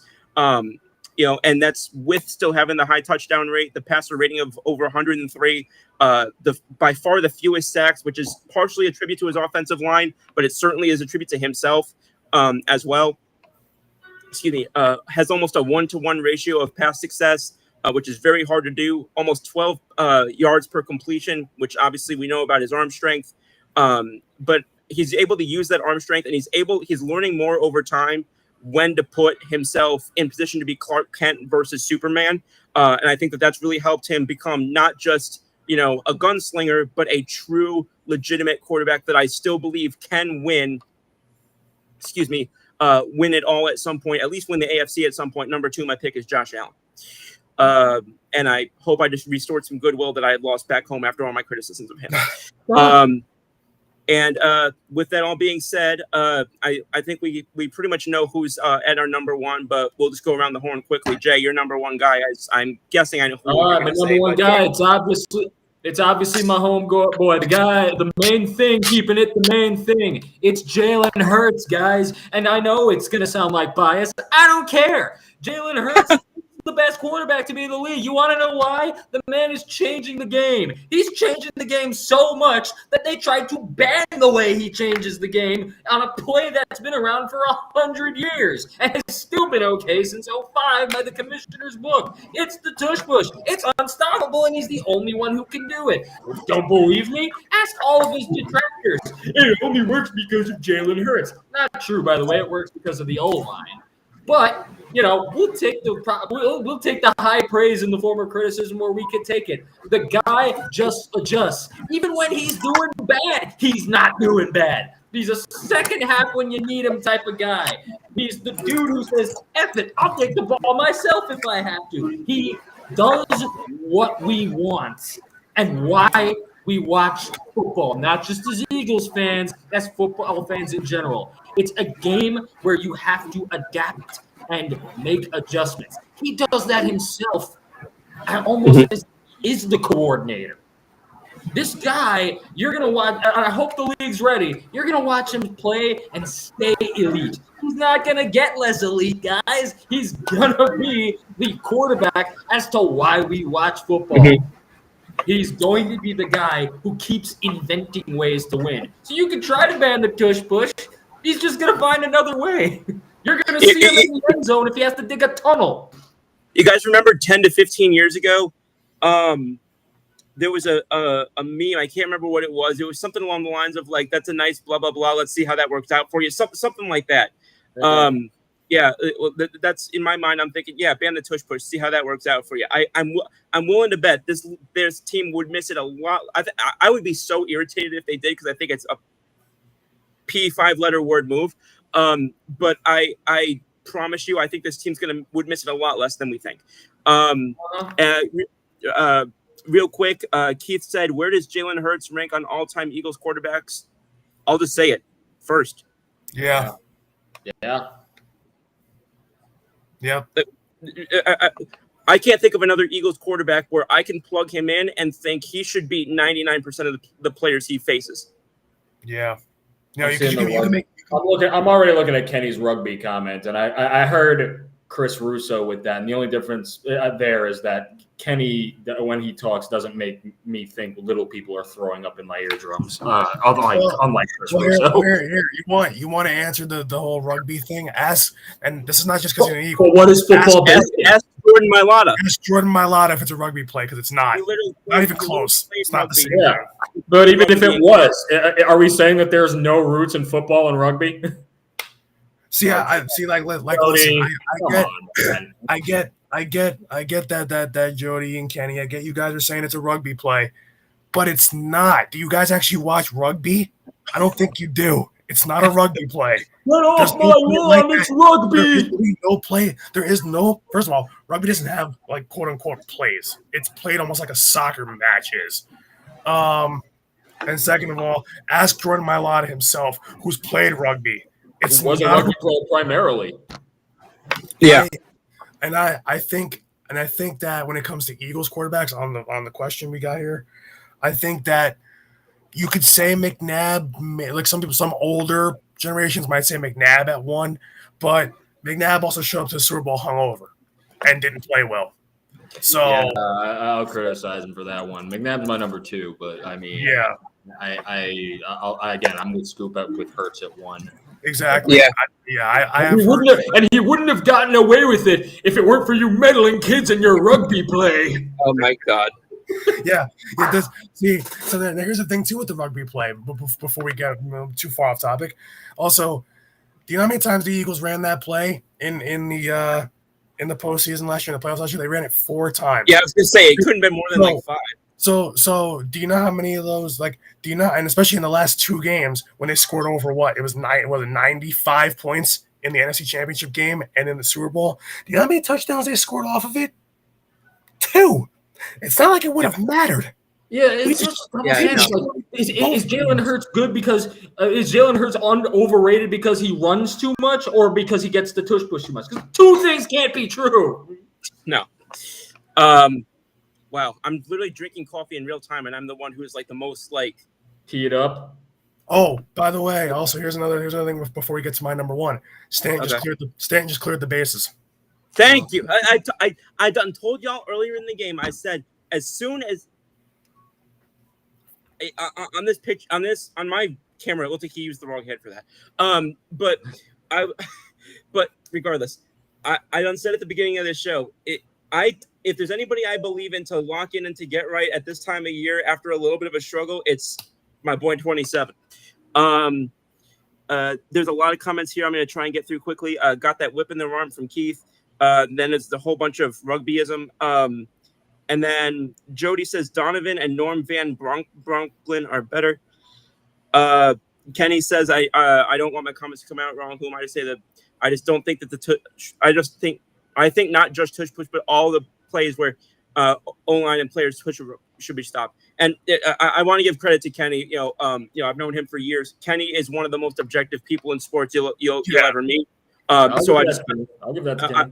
I ain't got no shit to Kenny. No, no. I also want to acknowledge him because, excuse me, for a lot of people who can get really easily caught up in bias, Kenny stays out of that about as well as anybody that I've met. So I just wanted to top him there. I didn't think he was coming at it from like I'm a Giants fan perspective. Oh yeah, no.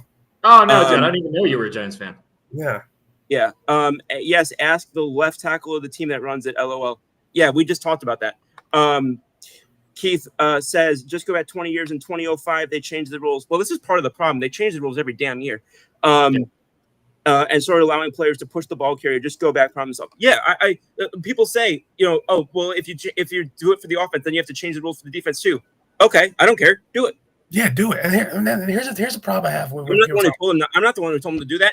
and here's two problems I have with people going against the tush push. It's not just because I'm an Eagles fan. It's also just because no. I would think it's stupid if the Eagles were complaining about it. So it's like if we get to 3rd and 1 or 4th and inches, and especially so it's like to take the tush push away.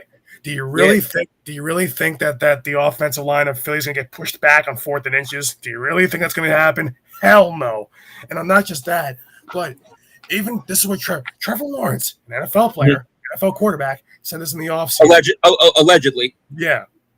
But it was the quote if we, I don't care about the tush push. I'm paraphrasing. He said, I don't care about he allegedly said, I don't care about the tush push because if we don't stop them on the first 3 downs, we didn't do our job correctly. So it's like, yeah, exactly. Yeah. If you could force Philly into a 4th and 2, 4th and 3, 4th and then okay, then we'll punt the ball, we'll kick a field goal, whatever. But if you're not gonna do your job the first 3 downs, don't cry about a play that gains a yard or 2. Like that's and it's like especially if in a lot of these games where Philly is either having to come back in games or it's like they're not winning games because of the tush push like Adam Schefter would have you believe. Which that pissed me off because I'm a big time respecter of Shefty. I think he's like the Ken Rosenthal of the NFL. But my goodness, that was like I put my teeth into Southern cornbread that's not as soft as that. Yeah, I definitely think that when it comes to that, like Schefter lost a lot of respect for me when he said that because I'm like if you like, and then that's why I love after every Eagles game. He's getting roasted saying, oh, because the Eagles are the only ones to have a 19-point comeback, should we ban 19-point comebacks? Like, should we have a mercy rule in football after a certain amount of points? Like, people are actually calling for that in professional sports, and to me, like, I'm not the kind of person who says, oh, if this were the case, if this happens, I'm not going to watch the sport anymore. Mercy rule might be one of the few things that would actually make me want go to that. Jody. Kenny says your awesome debates is what makes sports fun. Yeah. The NFL takes away boring plays. The tush push should go that way. Well, I'll say this. I'll say this. You know what team was really boring for about 15 years in the NFL? Didn't do anything about it. The New England Patriots. Yeah. I'll take boring and good over exciting and losing in the playoffs or not getting there. See if I'm the Eagles this week on 4th and 1, if they have Vea and Watson lined up, fake the tush push and either pass the ball or run Barkley. Interesting. Which they can do. It's not like we can't do that. Interesting. Jody says, I can't wait until Denver punked you next week. Shout out to Jody who got that message out. It doesn't look like I was able to read every word of that. So God bless you. Wait. Denver's gonna punk us in Philly where the Eagles almost never lose. Yeah, I would say to that. I've been a big proponent and fan of Bo Nix, but I've never been less scared of the Broncos over the last year and a half than I am right now. I would say, and I was going to say to that, that's cool. It's nice to have dreams. Fleetwood Mac even wrote a song. Well, you know what though? I love Bo. Once again, I'm a Ducks. Yeah. Jay, you were there when it was written, right? Yeah.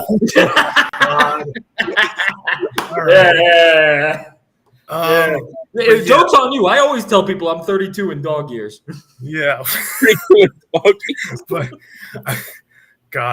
But listen, I love Bo Nix too, but he has not looked good so far this season. And I like Denver's defense, but even they haven't looked the best to start the season too. I mean, both teams are still finding their footing. I think either team can win.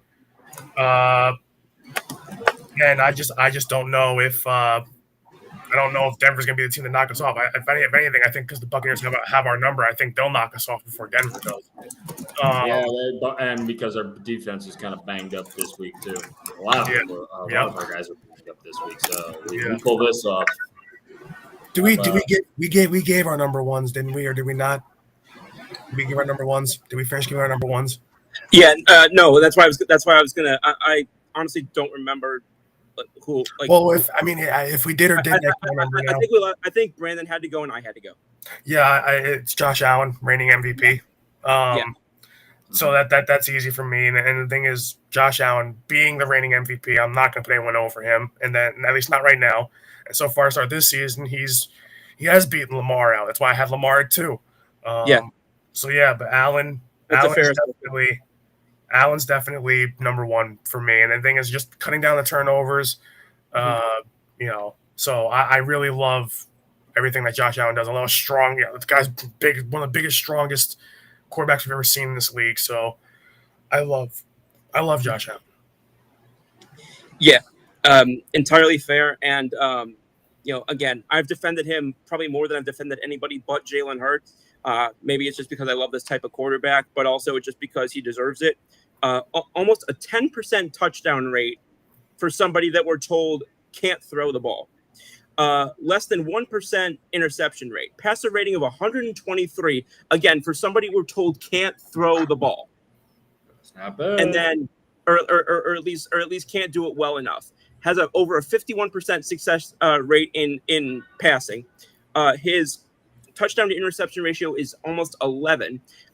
Total touchdowns combining regular season and playoffs is 59. Allen is at 53, and Hurts is at 49. And that's again, factoring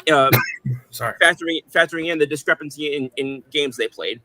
Again, I think that there is so much disrespect of a cloud hanging over Lamar Jackson based on a narrative that I think was punctured several years ago that he can't win in the playoffs. He can't win by himself in the playoffs. But again, and I can't say this enough, no quarterback can win by themselves consistently, especially in the playoffs. I don't care who you look at. I don't care if you look at Joe Montana. Most of his big playoff games, who do you have? Jerry Rice. He also had for a period of time. What was that coach's name? Was it Bill? Was it Bill Walsh? Yeah, they did have I think Walsh at one point. Yeah. Yeah, Walsh. Again, Brady, had Belichick, Gronk, the defenders, and this is not to take away from the guys. It's literally just saying that no matter how important quarterback is, they're not going to be able to win the game single-handedly for multiple weeks at a time. They can't throw to themselves. Yeah, literally. We just saw freaking Andrew Luck, and I think it genuinely could happen with Joe Burrow, literally retire because of how hard because of how impossible it is to carry a team by yourself year in and year out. Real quick, so yeah, to sum it all up, Lamar Jackson's my number one quarterback in the NFL, and I think that even with that, I say that yes, even without a ring so far, because I think that if there's a quarterback that I think if Jalen Hurts went up against and had a potential chance to lose or an uphill battle, I think it'd be Lamar Jackson. I think I can see him taking any other quarterback in the NFL. I think it's at least an even match if he goes up against Lamar Jackson. Kenny says, give me the biggest three threats to the Eagles repeating in NFC only. Quite honestly, I actually think it's the three that Kenny named in that order. Yeah. Bucks, Rams, and Lions. I might bump down the Rams to 3 and move the Lions up to 2. Definitely would put Bucks at number 1. The caveat that I might have is I might, with the stipulation that I'd have it Lions and then Rams, I might bump out the Rams and put in a healthy 49ers team. The question is, a healthy 49ers team is like Sasquatch and Amelia Earhart in the same place at the same time. So, yeah. So, and then Kenny says Scoops needs to get Kurt and Jody on next week. Kenny, I've been inviting Kurt onto the show for 2 years. And then Jody, Kurt, Jody, and I and you two all on the same show. I don't know if the internet would probably have a better chance surviving a Taylor Swift album release on the same night as a presidential election than it would having, a presidential election that ends in a tie. Presidential that ends in a redo of the Hanging Chad election. God.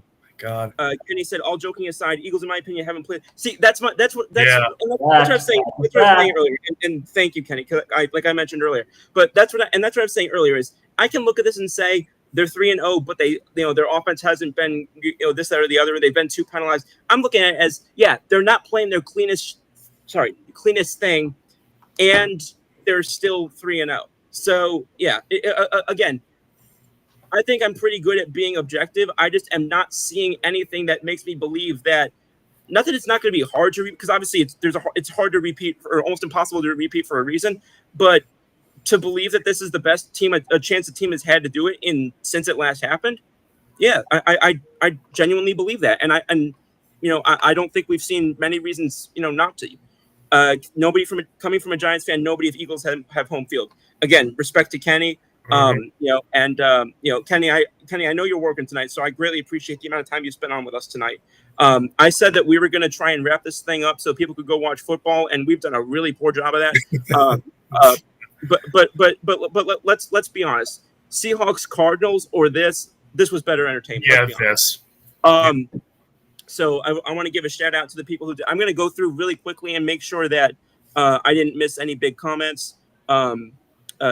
Kenny said, you guys are awesome debates. What makes sports fun? Completely agree. I mean, it's why I started this show, was to be able to have nights like this. Kenny says running backs are getting up to 10 extra yards because the players are pushing them. I do agree that that running backs are getting more yards, but I think it's for I don't know if I agree with the reasoning behind it.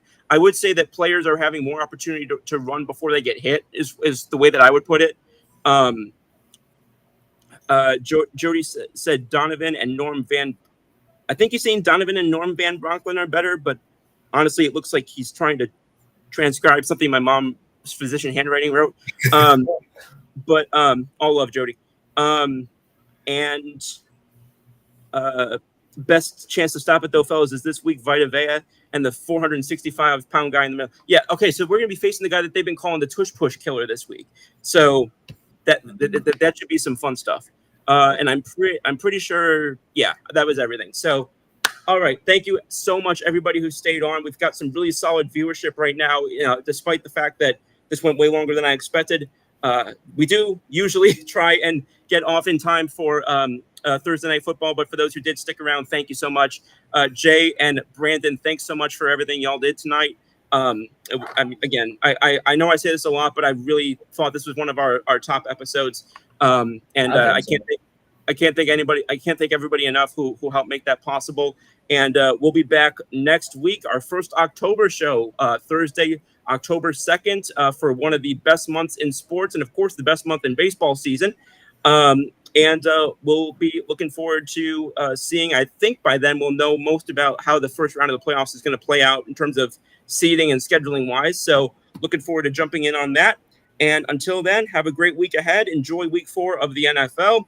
And we'll see y'all back next week. Before I sign off, I just want to make sure anybody else have any closing statements. Honestly, well, to answer Kenny's question real quick, because he said Bear collapse, Tigers and Mets have both missed playoffs.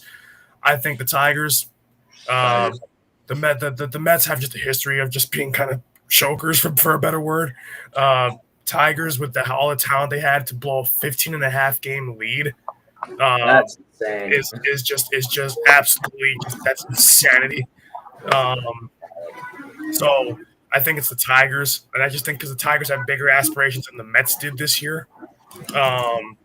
So I think that, I think given what the Tigers have versus what the Mets kind of have, I think the Tigers one hurts worse, and I think it's probably the worst division collapse we've seen. In modern MLB history Since 1978, probably. Yeah, since around there. So I think it's the Tigers, but overall, also quick baseball things. Well, besides that, we probably are not going to be able to take the division lead tonight because Boston is just absolutely collapsing to Toronto. So Toronto after 6. Did we make note of the fact that the Yankees took a 4-3 lead? Yes. Yeah. We have a Okay. we have a 4-3 lead, but Toronto's beating Boston by quite a bit right now. So we'll have to wait for probably the next game. Hopefully, if we hang on. So we'll see what happens. But that's it for tonight, I think. All right. Thanks again, everybody. Just one last check on these things. Real quick MLB question. Bigger, That's the one. We took that one. Yeah, bigger collapse. I think has to be the Tigers. Not only for expectation's sake, but just pure numbers. They had like a 15-game lead, and I asked the question the other day: should AJ Hinch lose? And I hate AJ Hinch, obviously, but that has nothing to do with it. Like, how do you keep your job after blowing a 15-game lead? And I know he wasn't helped by by seemingly the lack of aggression at the deadline. I understand that, but I think at least it would have to be Scott Harris and company who get moved out. But it's a really hard look, I think, for a manager to keep his job after overseeing that. It just really is. And again, I'd say this for anybody. It's not just because it's AJ Hinch. And with that, another judge intentional walk, 36. So we have that now. Yeah. What are you even doing that for? You're not in the playoffs. I don't know what they have. You're not even close to it. Oh my God! Who's the idiot who runs that team? Oh, is it Venable? Yeah, Venable's the manager. Yeah. Yeah, the guy who celebrated the first win of the year, and I know why he did it, and I was actually in support of it. But jeez, not just the record for intentional walks in the AL. Most since Ted Williams did it in 57. I think I heard that guy was pretty good. But yeah. But yeah, no. As far as Judge, and I know we keep like things keep happening as we're talking. Yeah, but just as far as Judge goes, like they're showing you and I, honestly, I don't think of that as a negative thing. I think they're showing you the respect they have for Judge and just saying like, you know what, if we're gonna lose, it's not gonna be because of this guy. So I honestly, to me, it just looks like, it kind of reminds me of like when you double or triple up a lineman or a receiver in football. Like, it's not like to me, it's smart. Like, it's not just like I have respect for when guys want to compete against, and just say, you know what, I'm going to throw my best stuff and see if you can hit it. I respect that. The White Sox know what they are. In my mind, and I think actually it's more likely that they're doing that because of who they are. I think it's because they're just like, you know what? We know we're not that good. We know he's going to hit it 500 feet if we whatever. So let's just show the guy the respect and just move on to somebody else. So I actually don't think it's a disrespectful thing that they're doing that. Last thing, and then I am going to sign us off. Devil's Advocate from Kenny says highest paid players Soto, Alonso, Linder, Diaz are all stars. They're supposed to be in the playoffs and struggling big time. I do agree with that. I'm not saying that they've had a successful season by any stretch to have only 81 wins. I just told two Mets fans, friends of mine earlier, that I don't even think they should be in contention for the playoffs because I think that there's more playoff time more playoff spots than there should be. I hated the playoff expansion. I still hate it. The fact that teams that haven't even locked up their 82nd win of the season are still freaking able to potentially be in the playoffs. To me, I think that's an embarrassment. I think that's just not right, because I think it allows mediocre, cheap ass owners to be able to just sit up there and say, oh well, we can sneak our way in and then anything can happen. Bull. Spend your money, get a deal done, go do something. Show your fans you care. Show your locker room that you're committing. Stop half-assing yourself. And then Kenny says, Scoop's boy Terry Francois. I know he means Terry Francona. May just sneak into the playoffs with half the payroll. You know what? I hope he does. I'm a big Tito fan, and I know at that point, I didn't know who it would be before, but I know at that point, if the Yankees get eliminated, I know who I'm rooting for because I want to see Tito get another ring. I saw him get one in Boston. Actually, I saw him get two in Boston. I saw his success in Philly. He didn't get one in Cleveland, but it damn sure wasn't his fault. I want to see Tito. Oh, I'm so sorry. I said Cleveland. I'm so sorry. He's in Cincinnati. I apologize. Yeah. I apologize. I got goofed up there. So Cincinnati. If the Yankees get eliminated, that's who I'm rooting for. I'm rooting for the other team in Ohio, the Reds. I apologize there. Thank you for your for correcting me on that. But yeah. Sorry, my glasses just did something weird. Okay. But yeah. So I'll be rooting for the Reds because, again, like I said, his not winning one in Cleveland was not his fault. And you guys know I've called him several times the best manager of our generation, and that would only further his case for that, I think. And that is not to discount guys like Bochy or whatever. It's one like it kind of reminds me of almost the LeBron versus Jordan argument. Like Bochy won so many rings in the same place.